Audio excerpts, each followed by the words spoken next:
Hi everybody, this is Dino Chris from Prehistoric Facts. This is a special episode. We got two dinosaurs to talk about today. And the dinosaurs we'll be talking about are Gorgosaurus and Nothronychus. And let's get started with Gorgosaurus. Gorgosaurus in Greek or Latin means fierce reptile or lizard. Fossils found in North America. Late Cretaceous, 75 million years ago. 30 feet long and probably between 2 to 3 tons.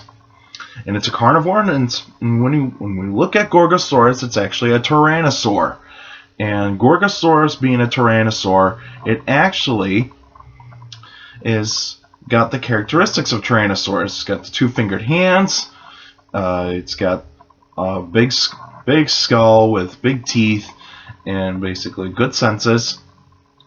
Good sense of smell, good sense of sight, good sense of hearing, and it has speed, and that's the characteristic of Gorgosaurus. Now there are some people that actually believe that Gorgosaurus is actually an Albertosaurus, a species of Albertosaurus.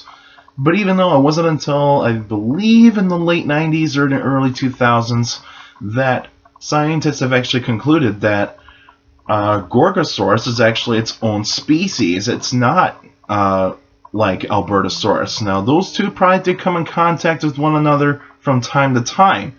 But when we look at Albertosaurus and Gorgosaurus, Gorgosaurus is actually a bit smaller than Albertosaurus. And if you actually look at them side by side, you would actually think like there's no difference. There's no difference whatsoever. They have the long legs for speed. They have nearly the same length, and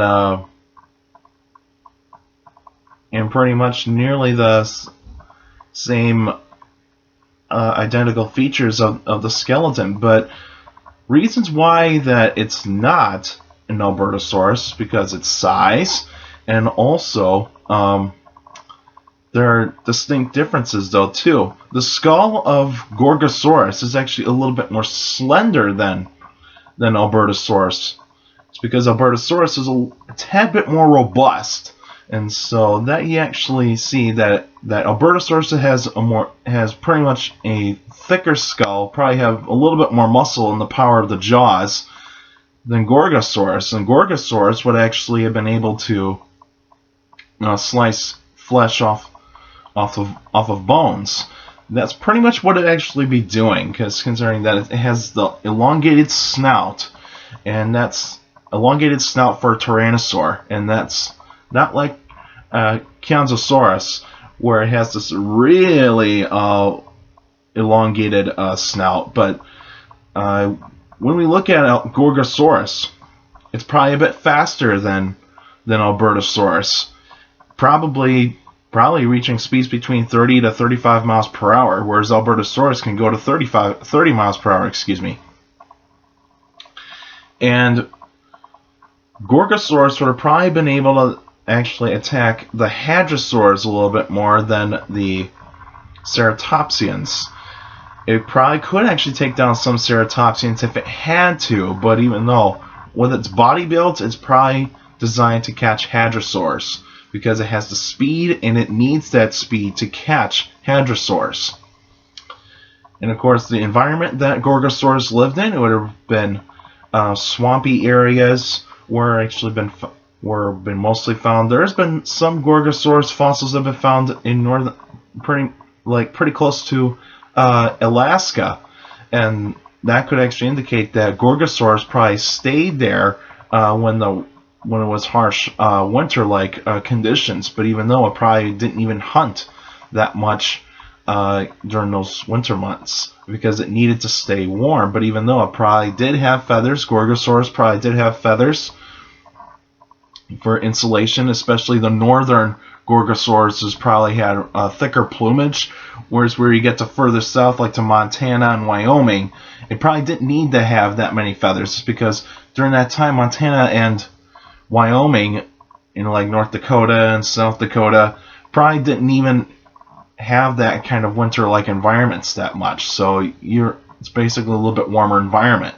And so those Gorgosaurus is probably were actually adapted to the warmer environment, whereas the more heavier plumage of the Gorgosauruses, like in Alaska, probably were used for warmth, for the fact that it gets cold during those times. It probably didn't get like cold in Alaska like today.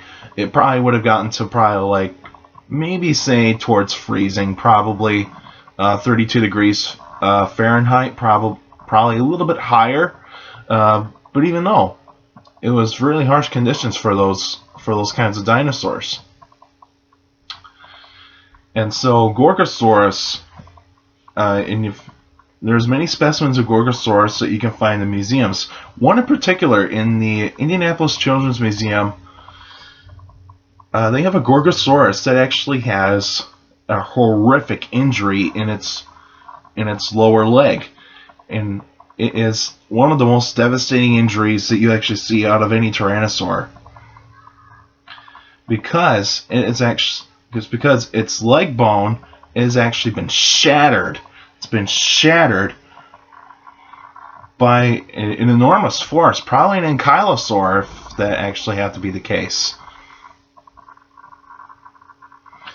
And with that type of injury, it probably would have had a limp. It would probably been limping pretty dramatically,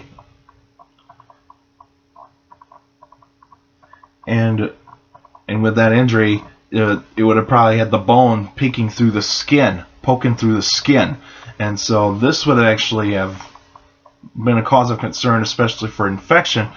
But with Dr. Phil Manning's research, he has concluded that dinosaurs actually had the immune system of crocodilians, which is unbelievable, because considering the fact that with a blood system like that, where you have a lot of blood cells and that blood chemistry to actually fight infection, right when when viruses and bacteria actually start coming into a wound, it's actually amazing that those infection fighters just actually go right to the infection as quick as possible and basically stop the infection. So Gorgosaurus would have actually been able to heal really quickly and probably would have gone on to the hunt. But with an injury like that, it probably scavenged a little bit, considering that it probably would not have been very fast.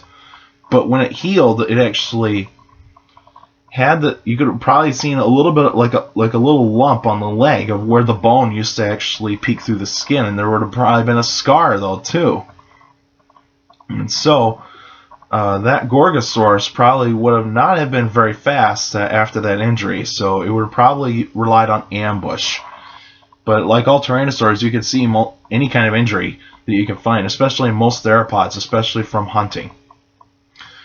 And of course, extinction of Gorgosaurus is basically environmental changes, and also newer predators came in, basically new tyrannosaurs, and basically could not survive for very long, and also its prey disappeared, and also during around 70 million years, the climate started to warm up a little bit more, and that's when you start to see the rise of Tyrannosaurus rex, and that's how some of the more bulky type of dinosaurs actually were going to survive a little bit more than the more slender types of dinosaurs. And the next dinosaur we're going to be talking about is Nothronychus, a type of therizinosaur.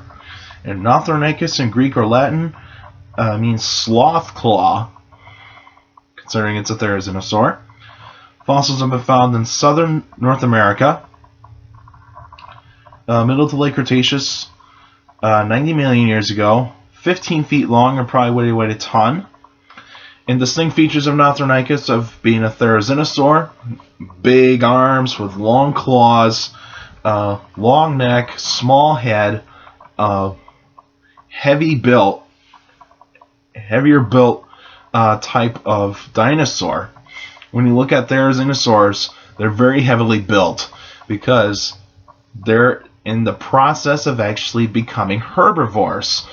And it's because therizinosaurs actually come from a group of theropods that are closely related to tyrannosaurs and dromaeosaurs, you actually see that there's a transition taking place. So most of the Coelurosaurs were actually going to be carnivorous, but the Therizinosaurs actually took it to a different path. They actually went to a different path, and actually were actually going to be adapting to eating plants. And one particular Therizinosaur, or early Therizinosaur, called Falcarius, is starting to show that transition of actually becoming a herbivore. And of course, with Nothronychus, it's a smaller Therizinosaur, but most Therizinosaurs are actually found in Asia. But in the case of Nothronychus, it's basically the first Therizinosaur that has actually been discovered in North America, and Falcarius is probably the next one. But when we actually look at that, we actually kind of see that Nothronychus does not have the elongated claws like Therizinosaurus or Alexosaurus. It's because it's not really built like those kinds of dinosaurs, but even though it's very similar. And Nothronychus would have probably lived in the forested areas, probably lived on its own most of the time, and when you see that, after Nothronychus, you don't see that many Therizinosaurs after that. It's because either they got extinct after Nothronychus, or otherwise the Oviraptorids took over, and basically you didn't need Therizinosaurs anymore. It's because the Oviraptorids were actually taken over. But also, when we look at Nothronychus, it's very heavily built, and Therizinosaurs have this weird kind of features in their feet. They have the 3 toes, but their 4th toe, where most theropods is a vestigial toe, which means it's not any use whatsoever. This foot has become elongated and actually is kind of touching towards the ground. It's because it's actually another weight supporter. It's because Therizinosaurs were getting heavy, and that's why Therizinosaurs actually have those pot bellies. Kind of look like pot-bellied pigs or pot-bellied bears, because they kind of waddle and not really agile whatsoever. It's because they're adapted to eating plants. It's because they have leaf-shaped teeth that are serrated, and that's to slice through vegetation. But even though Nothronychus, but like some Therizinosaurs, like some paleontologists believe, they were probably omnivorous though too. They probably have eaten like insects and probably small animals. But even though if their digestive system is actually more designed to actually eating plants, they probably would have eaten insects a little bit more than like small mammals or reptiles in its environment. So, and of course, Nothronychus actually had to face some pretty interesting predators. Dromaeosaurs were starting to come in some early Tyrannosaurs, and so those would have been the nasty predators that would have actually been around. And the first chance Nothronychus has been introduced into the public was in the Discovery Channel documentary series called When Dinosaurs Roamed North America. And it was basically going to take place around 90 million years ago. And that's when you see like how the public actually got to see like some of the very first feathered dinosaurs on TV, and it was pretty spectacular. When Dinosaurs Roam North America, it's a really good series. I suggest you go and watch that. It's a really good series, even though it's a little bit dated, but it's still a really good series. It's like a couple notches below it's a couple notches below of Walking with Dinosaurs. But John Goodman actually narrates that, and it's a really good one. In this case of Nothronychus, the extinction of Nothronychus is basically changes in the environment. Probably the inland sea got got wider and probably flooded the areas where Nothronychus probably would have had, where probably lived, and basically couldn't adapt to these changes, and pretty much probably actually had to go extinct, and basically new herbivores came in as well, and so that's pretty much how Nothronychus got extinct. Alright, that's it for now. Next week will actually be an answering questions episode, and I will do an extra episode on Wednesday to actually talk about Carcharodontosaurid evolution. But even though next week Saturday will actually be another answering questions episode, so if you got a question for me about dinosaurs or any other prehistoric life, feel free to email me at dinochris71@gmail.com, or otherwise go on my Facebook page, Prehistoric Facts with Dino Chris. Like the page, you can actually post your questions in the comments section on any Facebook post. But remember, keep your questions short and to the point, and also take care of the people around you. And also, you can follow me on Twitter at CSGRALL. That's my Twitter page. I do pretty cool stuff on there. And also, for younger people out there, make sure to listen to your parents, your teachers, and your guardians. Those are the best motivation you can have for good education. It's very important to have a good education, because with a good education, you get a good job in the future. Alright, that's it for now, and I'll see you guys next week.